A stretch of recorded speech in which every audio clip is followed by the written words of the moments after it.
جھوٹ آپ کے اور دوسرے کے درمیان نفرت کو پیدا کرتا ہے. جھوٹ ماں باپ اور اولاد کے درمیان کھائی کھود دیتا ہے. آپ کو پتا ہے نا کچھ. السلام علیکم دوستو. ہندوستان کے سابق وزیر اعظم اور معاشی اصلاحات کے معمار ڈاکٹر منموہن سنگھ اب اس دنیا میں نہیں رہے. بتایا جاتا ہے کہ سانس لینے میں دشواری کی شکایت کے بعد انہیں دہلی ایمس لایا گیا تھا، لیکن انہیں بچایا نہیں جا سکا. انہوں نے 52 سال کی عمر میں رات 9:51 پر آخری سانس لی. منموہن سنگھ جی کے انتقال پر بیرسٹر اسد الدین اویسی نے دکھ کا اظہار کرتے ہوئے کہا ہے کہ وہ پہلے پردھان منتری تھے جو پسماندہ سمودائے اور مسلم سمودائے کو حق دلانے کی بہت کوشش کی. ڈاکٹر منموہن سنگھ کی سیاسی زندگی میں ان کی ایمانداری اور اصولوں کی پیروی نے انہیں ایک منفرد مقام عطا کیا. ان کا کردار نہ صرف ہندوستان بلکہ عالمی سیاست میں بھی اہم تھا. ان کی قیادت میں ہندوستان نے عالمی اقتصادی بحرانوں کے باوجود ترقی اور کئی اہم عالمی اداروں میں ہندوستان کی پوزیشن کو مستحکم کیا. ڈاکٹر منموہن سنگھ کی وفات کے بعد ان کے خاندان کے افراد، دوستوں اور تمام مداحوں کے لیے یہ ایک سخت آزمائش ہے. ان کی خدمات کو ہمیشہ یاد رکھا جائے گا اور ان کی رہنمائی کا اثر آنے والی نسلوں پر بھی مرتب ہوگا. ان کا انتقال ہندوستان کی سیاست اور معیشت کے لیے ایک بڑا نقصان ہے جس کا خلا بھرنا مشکل ہوگا. ناظرین، اب آئیے ایک اہم بیان کو سن لیتے ہیں جو ہر مسلمان کے لیے نہ صرف رہنمائی کا ذریعہ ہے بلکہ ایمان کی تقویت کا سبب بھی بن سکتا ہے. مولانا شاہ امام پنجاب نے اپنے اس بیان میں دین اسلام کی روشنی میں مسلمانوں کے ایک اہم پیغام دیا ہے. میرے عزیز بھائیوں اور بہنوں، اس پیغام کو سننے سے پہلے دل کو کھلا رکھیں اور اسے سمجھنے کی کوشش کریں، کیونکہ یہ وہی باتیں ہیں جو ہماری آخرت سنوار سکتی ہے. آئیے اب چلتے ہیں مولانا صاحب کے بیان کی جانب اور اللہ تعالیٰ سے دعا کرتے ہیں کہ ہمیں سننے، سمجھنے اور عمل کرنے کی توفیق عطا فرمائے. جھوٹ انسان کو اپنوں سے دور کر دیتا ہے. جھوٹ کاروبار کو تباہ کر دیتا ہے. جھوٹ رشتوں میں درار پیدا کر دیتا ہے. جھوٹ طبیعت میں بیزاری لے آتا ہے.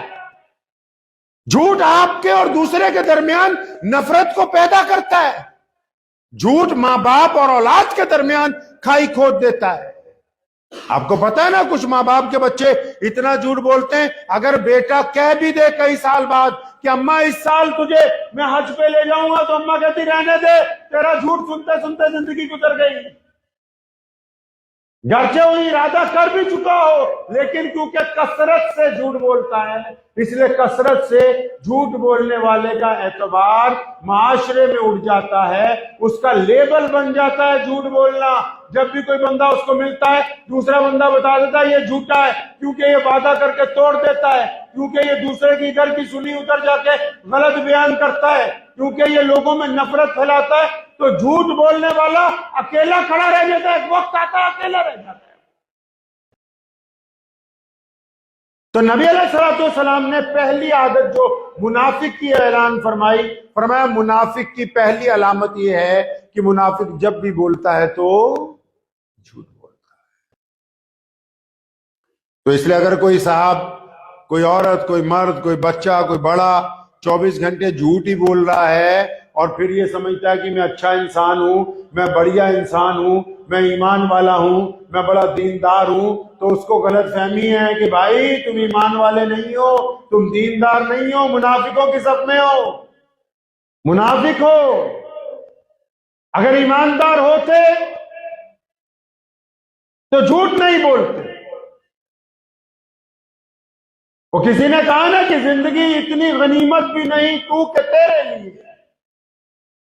زندگی اتنی غنیمت بھی نہیں تو کہ تیرے لیے عہد کم ظرف کی ہر بات گوارا کر لے. وہ کہتا تو اتنی زیادہ قیمتی تو نہیں ہے کہ جہاں جدھر چاہے وہی والا بیس بنا لے، جدھر چاہے انہی کی زبان بولنے لگے، جدھر چاہے ویسی منافقت کرنے لگے. بھئی تو اتنی زیادہ قیمتی تو نہیں ہے کہ ہم اپنا ایمان ہی بیچ دیں کہ جس طرف جیسے لوگ ہوں وہیں کھڑے ہو کے کہنے لگے کہ واہ واہ آپ جیسا تو کوئی اور نہیں ہے، جبکہ پتہ ہے کہ جس کی تعریف کر رہے ہیں وہ جھوٹوں میں سے جھوٹا ہے. پہلی علامت منافق کی، نبی علیہ السلام فرماتے ہیں منافق جب بولتا ہے جھوٹ بولتا ہے، لوگوں کے اندر نفاق ڈالنے کی کوشش کرتا ہے. اور دوسری بات نبی علیہ الصلوۃ والسلام نے فرمایا منافق کے پاس جب امانت رکھ دی جائے، جب کوئی امانت منافق کے پاس رکھ دیتے ہیں کہ بھائی یہ میرا امانت ہے سنبھال کے رکھ لو، تو منافق امانت میں خیانت ضرور کرتا ہے۔ اب امانت صرف یہی تو نہیں، آج کل تو بینکنگ کا سسٹم آ گیا، لاکر آ گئے، ڈیجیٹل منی آ گئی۔ اب ضروری تو نہیں کہ آپ پیسے ہی دوسرے کے پاس رکھنے جا رہے ہیں، دوستوں کے پاس دوستوں کے راز رکھے ہوئے ہیں، بہنوں کے پاس بہنوں کے راز رکھے ہوئے ہیں، ماؤں کے پاس بیٹیوں کے راز رکھے ہوئے ہیں، رشتہ داروں کے پاس رشتہ داروں کے راز رکھے ہوئے ہیں، یار دوستوں کے پاس ایک دوسرے کی امانتیں رکھی ہوئی ہیں۔ کوئی کسی نے کسی کے مجبوری میں کسی کے نام زمین کروا دی، اس کے کاغذات اس کے پاس رکھے ہوئے ہیں۔ کسی نے اپنے بہن اپنے بیٹے کی کچھ تکلیف اس کو بتائی، وہ اس کے پاس امانت رکھی ہوئی ہے۔ ضروری تو نہیں کہ امانت صرف پیسوں کی ہے، امانت تو عزتوں کی بھی ہے، امانت تو زبان کی بھی ہے۔ اب منافق تو امانت میں خیانت کرتا پھرتا ہے، جس کو چاہتا ہے وہیں بساتا ہے۔ پھر نبی علیہ السلام فرماتے ہیں کہ منافق کی ایک علامت یہ ہے کہ منافق جب کوئی وعدہ کرتا ہے تو اس وعدے کو پورا نہیں کرتا ہے۔ جب وعدہ کر لیتا ہے کسی سے تو اس وعدے کو توڑ دیتا ہے، پورا ہی نہیں کرتا اس وعدے۔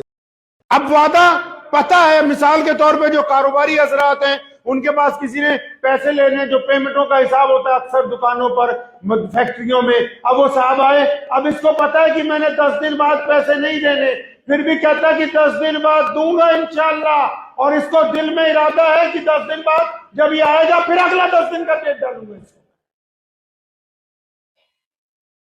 یہ منافقت کی علامت ہے، یہ منافقت کی علامت ہے۔ منافق جو ہوتا ہے بزدل ہوتا ہے، منافق ڈرپوک ہوتا ہے، منافق جھوٹا ہوتا ہے۔ مولا علی کرم اللہ وجہ کو ایک دن مزدوری ملی، حضرت گئے وہاں کام پر، کھجوریں آئیں، اور کسی نے کہا حضرت اگر مزدوری نہ کرتے کسی سے ادھار کیوں لے لیتے؟ فرمایا بزدل لوگوں کا کام ہے ادھار لے لینا بازار میں جاتے، جن کو اللہ نے قوت بازو عطا کی ہے وہ کما کے کھا لیں گے۔ ناظرین، ہم سب کو چاہیے کہ ان باتوں کو نہ صرف سنیں بلکہ اپنی زندگی میں شامل کریں تاکہ ہم دنیا اور آخرت میں کامیاب ہو سکے۔ مولانا صاحب نے جو نصیحت کی ہے وہ ہمیں یاد دلاتی ہے کہ اللہ اور اس کے رسول صلی اللہ علیہ وسلم کے احکامات پر عمل کرنا ہی ہماری سب سے بڑی کامیابی ہے۔ اگر یہ پیغام آپ کے دل کو چھوا ہو تو اس ویڈیو کو زیادہ سے زیادہ شیئر کریں تاکہ یہ نیک باتیں دوسروں تک بھی پہنچ سکے۔ آخر میں اللہ تعالیٰ سے دعا ہے کہ وہ ہمیں صحیح راستے پر چلنے کی توفیق دے اور ہمارے دلوں کو ہدایت عطا فرمائے۔ والسلام علیکم ورحمۃ اللہ وبرکاتہ۔